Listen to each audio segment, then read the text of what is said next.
morning. Welcome back. Our time now is about 6:16 on this Friday morning. Kind of a rainy Friday morning, but for the metro area, we're looking a little bit better. That's the strongest storms down to the south of us. We have two special guests in studio right now. We're talking about behavior in animals, animal behavior, maybe a little bit different than obedience. We're going to find that out right now. We're going to visit with Ryan Andree. He is a behavior consultant. He is finishing his master's degree in animal science with an emphasis on behavior. He is a behavior consultant and an obedience trainer.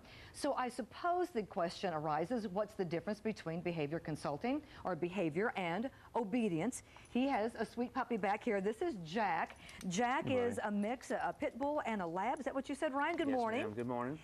Good morning, Thank you Jack. for having How are me. you? Oh, Jack is a nice boy.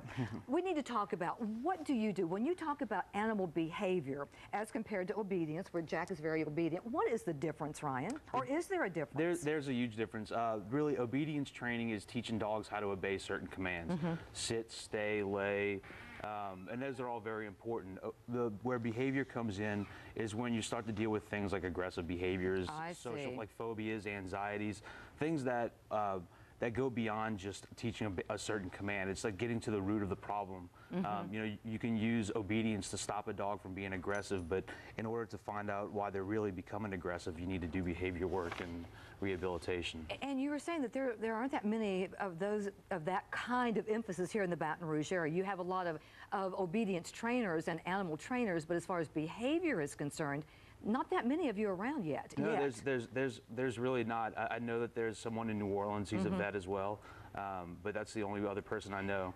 So how do you work with the animals? When somebody would bring their animal to you and say, okay, what do we do here? We have, I'm afraid we have a problem. How do you start? Are you kind of like the dog whisperer or something? Yeah, that's the easiest way to explain it to people because of its popularity.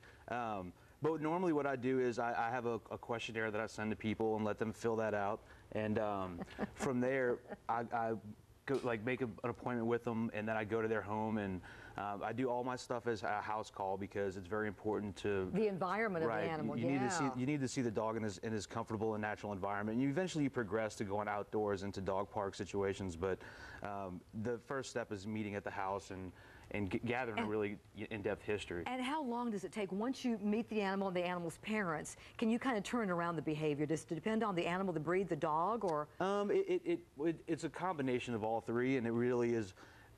You're as successful as the person that owns the dog is willing to put into it. Absolutely. And, you know, I'm not going to say that every problem is 100% fixable, but definitely most problems you can see improvement. Don't give up. Don't give up on the pet. No, don't give up. And again, your business is called the Dog House. Yes. You're, again, a behavior consultant and obedience trainer. There's a telephone number. We'll have more information on our website. You're also involved in trying to get a dog park and a no-kill shelter. There's so much more involved. We're out of time this morning, but you were lovely. Thank you, Ryan. And oh my goodness, Jack was a very good boy. Yes, look at that tail. Thank you. We so appreciate you coming on this morning. Thank you so much for having me. Thank you for helping the animals. Thanks very much. Johnny Asian, we need to know about that early morning drive. Is it a good one or is it not a good one?